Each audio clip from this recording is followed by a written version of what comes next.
Alors on va prier pour qu'il ne pleuve pas. Normalement ça devrait être bon, mais voilà, le ciel est un peu gris, donc on va voir comment ça se passe. Il est possible qu'il y ait des bruits de fond aussi parce qu'il y a des enfants pas très loin qui jouent. Donc j'espère que pareil ça ne gênera pas le son de cette vidéo.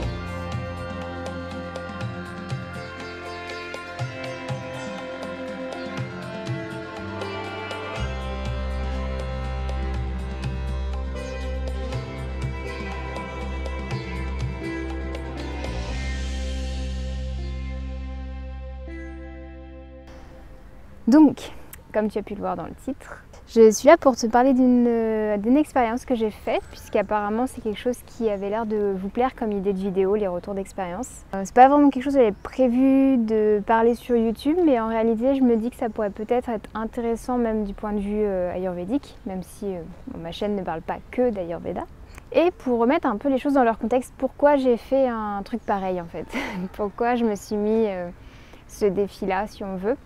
Pour remettre un peu les choses dans leur contexte, j'avais commencé l'Ayurveda depuis quelques mois déjà et je m'intéressais à la nutrition depuis une bonne année, on va dire, si ce n'est plus. Et en fait, j'avais fait lire mon iris par une étudiante en iridologie qui m'avait parlé des taches du foie. Donc les taches du foie dans l'iris, ça se retrouve par des petites taches brunes qui sont caractéristiques du foie tout simplement, puisque c'est le foie qui produit cette couleur-là. Et elle me disait qu'en fait, il y a pas mal de monde qui a ça parce qu'avec nos rythmes de vie actuels et notre alimentation et les médicaments surtout qu'on prend, on a tendance à avoir le foie qui peut être perturbé. Et il faut savoir que les taches dans l'iris, ça peut refléter des états qui datent de plusieurs mois en fait. Donc c'est pas forcément un problème qui a lieu maintenant. Mais quoi qu'il en soit, je me suis posé des questions. Après, je me suis dit, tiens donc, qu'est-ce qui aurait pu provoquer ça? Parce que j'étais quand même jeune quand j'ai fait cette expérience, c'était il y a quelques années. Surtout que je ne consomme pas de café. Éventuellement, les seules boissons que je prenais quand j'étais en médecine, c'était du thé noir. Mais sinon, rien de particulier. Pas de boissons énergisantes. J'ai quand même une bonne alimentation depuis toujours, mais elle s'est quand même améliorée dans les dernières années. Donc d'abord, je vais commencer par te parler de quel est l'effet du chocolat sur le dosha, sur le corps en général. Donc le chocolat, le cacao lui-même, il est très pénétrant, très chauffant, léger aussi. Donc quand on prend juste le cacao, la poudre, le cacao brut en fait, si on veut, ça a un effet qui va plutôt aggraver pitta et vata et diminuer kapha. Le souci, c'est que la manière dont on le mange, nous, c'est donc sous forme de chocolat. C'est un aliment qui est toujours chauffant, mais qui va être potentiellement lourd à digérer. Surtout si plus il est au lait, plus il va être lourd parce qu'il y a pas mal de les matières grasses de manière générale et les matières animales, ça a tendance à augmenter kapha et à augmenter la lourdeur. Mais le côté hépatotoxique reste bien puisque tout ce qui a de la caféine va demander un effort assez important au foie pour être digéré. Donc c'est quelque chose qui est à savoir. Et donc le chocolat en lui-même va plutôt avoir tendance à augmenter pitta et kapha, sachant que plus il est noir, plus il va augmenter pitta, plus il est blanc, plus il va augmenter kapha. Et là tu vas te dire mais pourquoi t'as arrêté en fait? J'avais pas particulièrement de problème de poids, de problème de peau, de problème de digestion par rapport au chocolat. En tout cas, j'ai pas fait de lien direct. Mais je me suis mis cette expérience parce qu'à l'époque, j'essayais d'observer quel effet les aliments avaient sur ma santé. Et sachant que le chocolat a un effet sur le foie qui donc, il est considéré comme un hépatotoxique, hein, donc clairement, c'est quelque chose qui est important quand même à savoir, tout comme l'alcool d'ailleurs. À moindre mesure que l'alcool, mais quand même. Et vu que j'avais tendance à en consommer quand même tous les jours, oui, j'allais dire ou presque, mais non, à l'époque c'était vraiment tous les jours. Je me suis rendu compte que ça devenait vite un automatisme en fait, le ou les petits carrés de chocolat à la fin du repas. Et j'aime bien avoir un lien un peu plus conscient avec ce que je fais et ce que je mange. Et du coup je me suis dit, est-ce que je pourrais m'en passer tout simplement? Est-ce que je serais capable de ne pas en manger? Comment je me sentirais si c'était le cas, etc. Ce qu'il faut savoir qu'en Ayurveda, on considère qu'une addiction, c'est pas juste le moment où on va en rehab et on est complètement HS et on n'est plus socialement intégrable, j'ai envie de dire. L'addiction commence bien avant, quand on a tendance à ne pas pouvoir se passer que de quelque chose. Et dès que des gens en consultation me disent « moi je peux pas me passer de ça », donc par exemple le café, le chocolat, le sucré en fin de repas, le goût sucré de manière générale, c'est qu'il y a un début d'addiction. C'est pas une addiction sévère, mais c'est un début d'addiction. Et ça vient nous informer sur quelque chose. que ça vient compenser autre chose. Parce qu'en principe, si on ne peut pas s'en passer, c'est pas normal. Si on me disait encore je ne peux pas me passer de boire, oui, enfin, si ça reste dans des mesures normales, j'ai envie de dire, raisonnables, c'est logique de boire de l'eau, hein, je précise.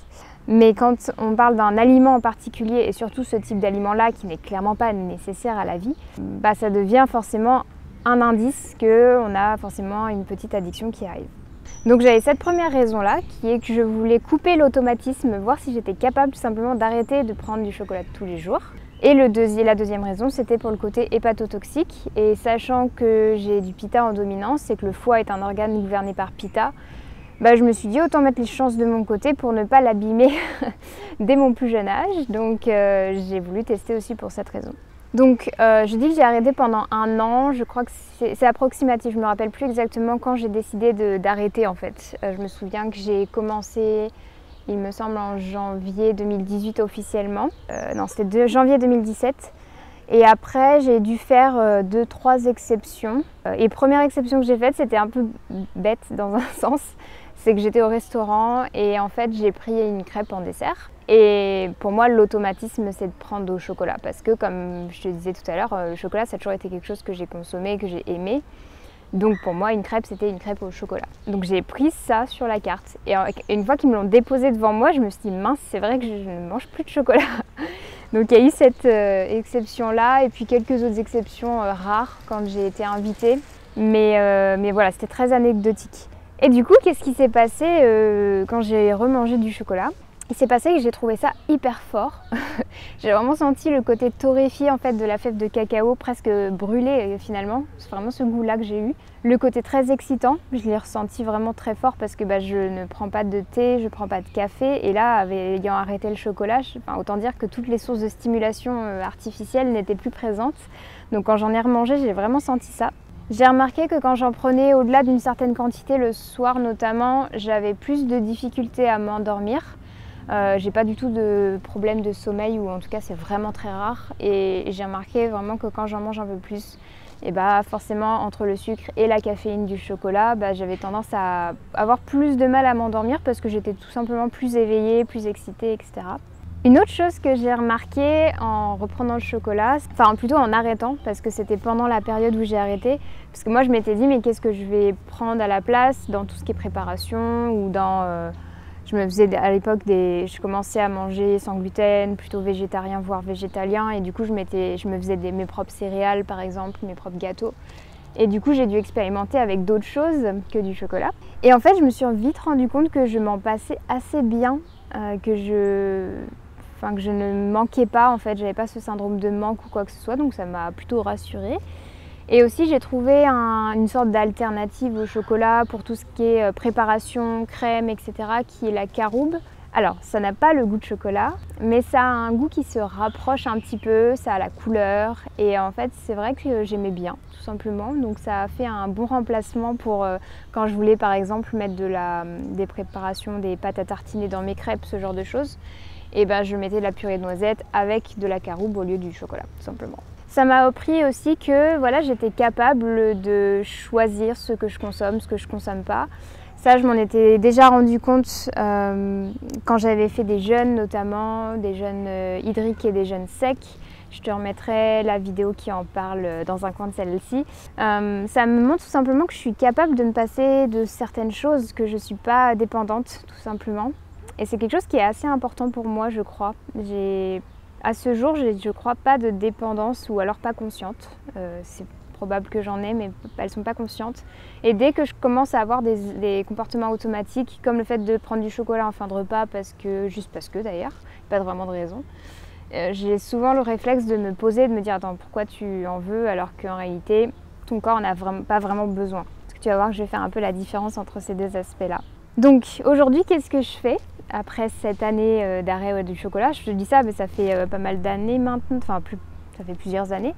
J'ai fait ça en 2017, donc maintenant ça fait presque 4 ans.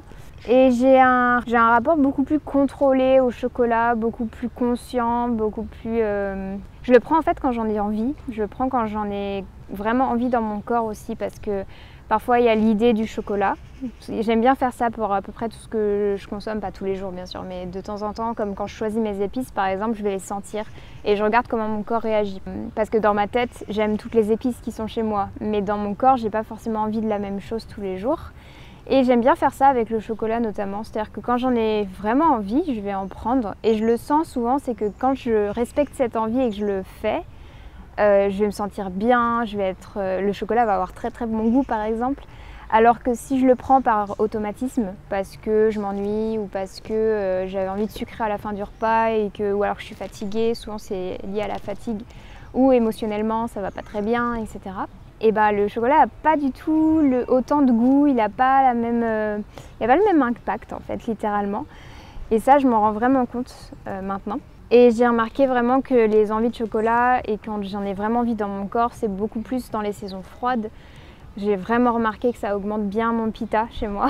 C'est-à-dire qu'au niveau du foie, je le sens directement quand c'est pas le bon moment et que j'en ai pris, quand il fait chaud par exemple et que je prends du chocolat, ou quand on est en plein été tout simplement, hein, c'est juste pendant la saison de pitta.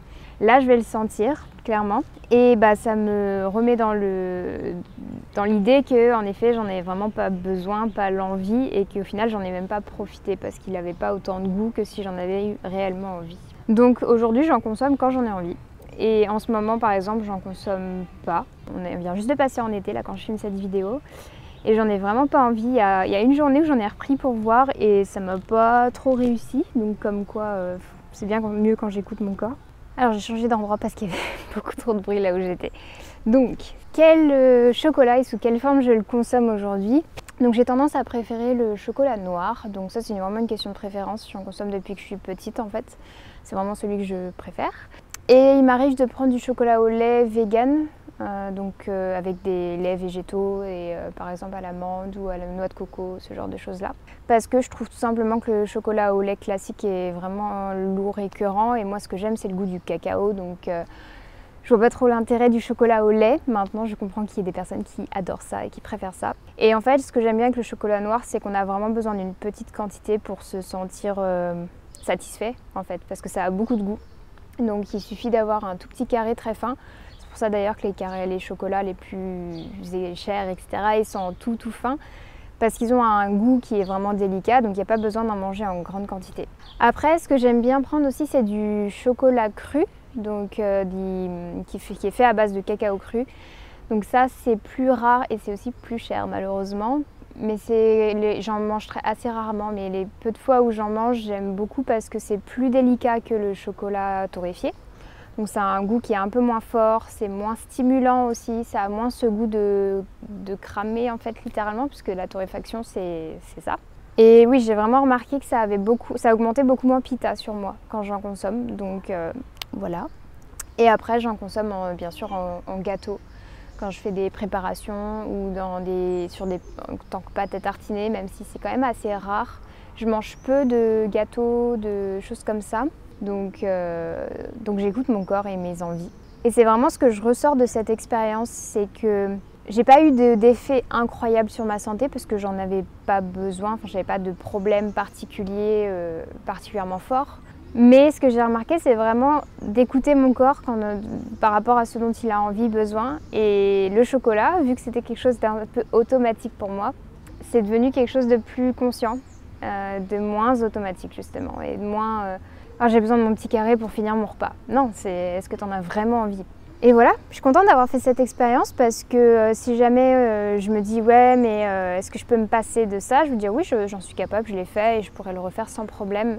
Donc je t'invite aussi à te lancer des petits défis comme ça, pas forcément 1 an sans chocolat, mais des petits défis de 1 semaine, 2 semaines, 3 semaines pour voir comment tu réagis, comment est ton corps, et pour être tout simplement plus indépendant en fait vis-à-vis des substances, vis-à-vis des comportements, parce que là je parlais du chocolat mais ça peut être plein d'autres choses.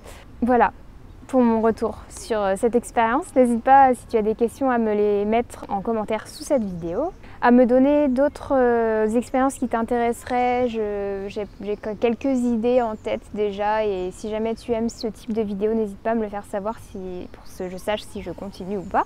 Et dis-moi si tu as déjà fait ce genre d'expérience sans chocolat ou sans autre chose d'ailleurs, si tu as retiré des bénéfices. J'espère que cette vidéo t'a plu et moi je vais pas trop tarder parce que le ciel se couvre vraiment sérieusement.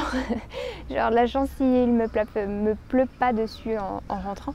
Mais je te souhaite de prendre grand soin de toi et je te dis à très bientôt dans une prochaine vidéo.